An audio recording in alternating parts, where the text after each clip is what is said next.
तो इस वीडियो में हम बात करने वाले हैं MTAR टेक्नोलॉजीज लिमिटेड के आईपीओ के बारे में। आईपीओ सब्सक्राइब करना चाहिए या नहीं चाहिए, लिस्टिंग गेन मिलेगा नहीं मिलेगा, कंपनी के बैकग्राउंड्स क्या हैं, कंपनी के फंडामेंटल्स क्या हैं, फाइनेंशियल्स, इन सब चीजों के बारे में हम डिस्कस करने वाले हैं। तो वेलकम बैक दोस्तों to your own channel share वाला। अगर आपने चैनल को अभी तक सब्सक्राइब नहीं किया है तो चैनल को सब्सक्राइब कर लें और बेल आइकन को जरूर दबाएं ताकि कोई भी वीडियो आप मिस आउट ना करें। तो 1970 में स्टैब्लिश हुई ये कंपनी, आज 50 साल हो चुके हैं इस कंपनी को, और आप देख सकते हैं कितनी पुरानी कंपनी है और अपने सेक्टर का लीडर है ये कंपनी। इसके आसपास कोई भी कॉम्पिटिटर्स नहीं है। प्रिसीजन इंजीनियरिंग सेक्टर में काम करने वाली एक कंपनी अपने ही सेक्टर की लीडर है और they have one of the biggest facility in India as well as in Asia. इनके पास बहुत बड़ा यूनिट है जिसके अंदर ये मशीन्स बनाते हैं, पार्ट्स बनाते हैं, पेंटिंग वगैरह बहुत सारे काम करते हैं। बात करें प्रिसीजन इंजीनियरिंग की, तो प्रिसीजन इंजीनियरिंग का मतलब क्या है दोस्तों? यहाँ पे देखिए, यहाँ पे लिखा है अबाउट अस में, we are a leading national player in precision engineering, और यही सेक्टर है जिसमें ये पर्टिकुलर कंपनी काम करती है।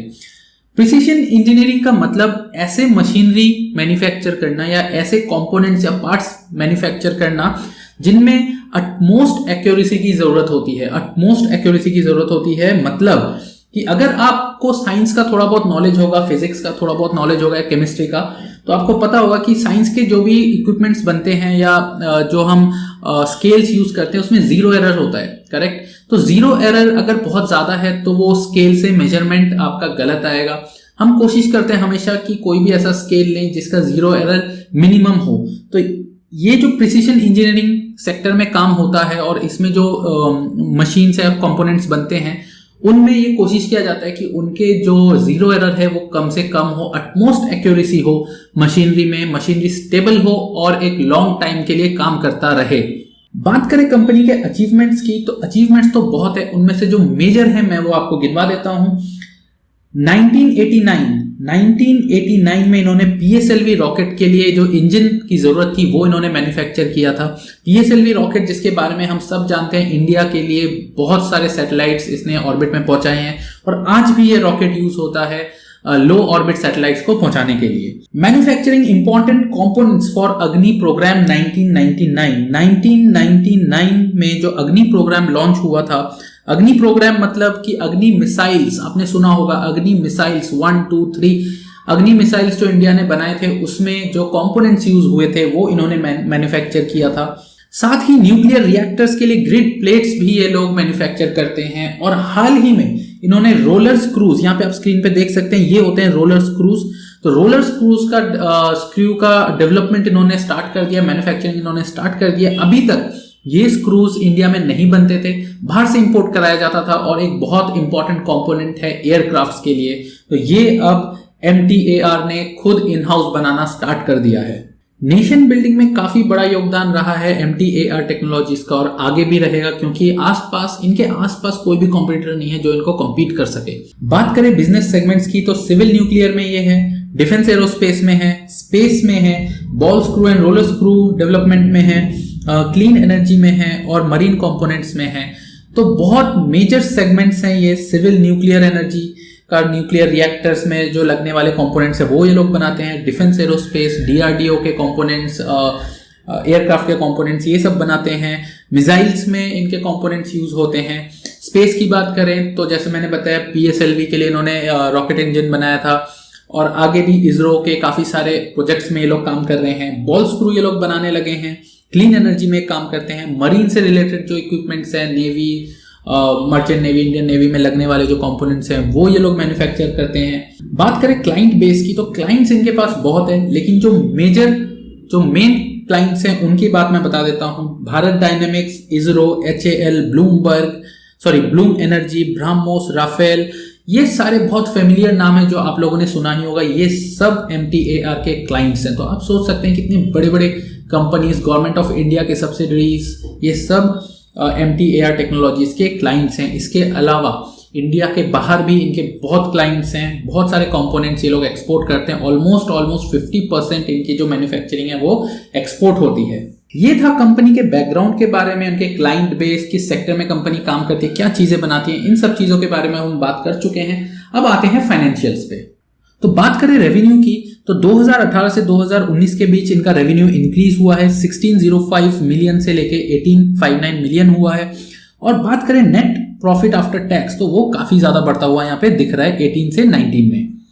19 से 20 की बात करें तो 19 से 20 में रेवेन्यू में इंक्रीज हमको देखने को मिल रहा है, लेकिन प्रॉफिट आफ्टर टैक्स में थोड़ा बहुत कम हमको नजर आ रहा है। तो 391 से 313 मिलियन हुआ है, बहुत ज्यादा कम नहीं है बट कम हुआ है। बात करें अगले 6 महीने की, मतलब 31 मार्च 2020 से 30 सितंबर 2020, तो यहाँ पे आपको देखने को मिलेगा कि जो प्रॉफिट आफ्टर टैक्स है वो 192.13 है। दैट मीन्स कि ये डेटा सिर्फ 6 महीने का है। यहाँ पे ये जो डेटा है 2020, 19, 18 ये 1 ईयर का डेटा है, लेकिन ये सिर्फ 6 मंथ का डेटा है।